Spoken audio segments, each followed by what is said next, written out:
what's up? Real talk lang tayo. Tinud-anay nga kahimtang sa pangabuhi. Real talk. Anong buhay meron kami? Ang buhay namin simple lang. May 2 anak. Nakatulog ako. Siyempre sa buhay na may tindahan, kahit ganito lang ang tindahan, yan. Yan. Malit lang. No? Yan lang ang tindahan ko. May nag-ayo.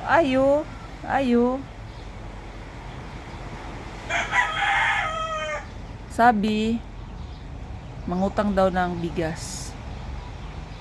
Sabi ko, wala akong bigas. Wala naman talaga akong bigas. Wala akong bintang bigas. Kasi nga, mahirap lang ang buhay, ruling-ruling lang. So, wala akong mabinta na bigas. It's sad to say na basta bigas nga, makakonsensya talaga. Makakakonsensya. Kaya nga, pag sabi niya na bibili siya ng bigas at gamot, ito yung binta ko. Yan guys, brilliant. Wala akong binta. Yun nga binta ko 150. So, ginawa ko, sabi ko, sige, bili ka ng bigas, 3 kilo. Binigyan ko ng 150 pesos. Ganyan lang mga kapatid. Kahit sa konting tulong, kahit mahirap ang buhay, hindi natin kailangan na maging mayaman para makatulong sa kapwa natin.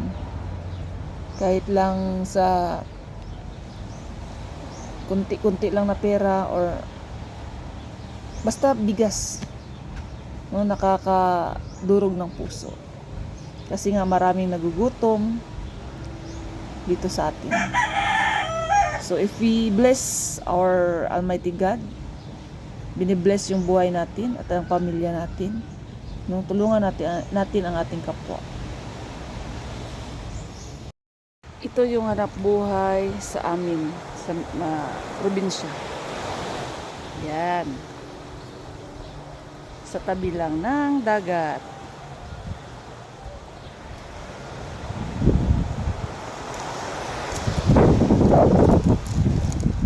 Tabi ng dagat, guys. Ayan. Ito ang hanap buhay ng mga suki ko. Ayan. Pangingisda.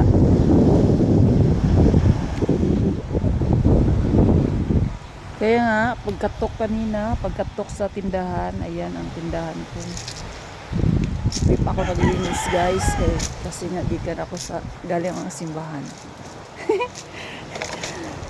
sorry. Ito yung tindahan ko. Yan lang. Wala talagang bigas. Walang bihon. Nahanap niya. Wala talaga.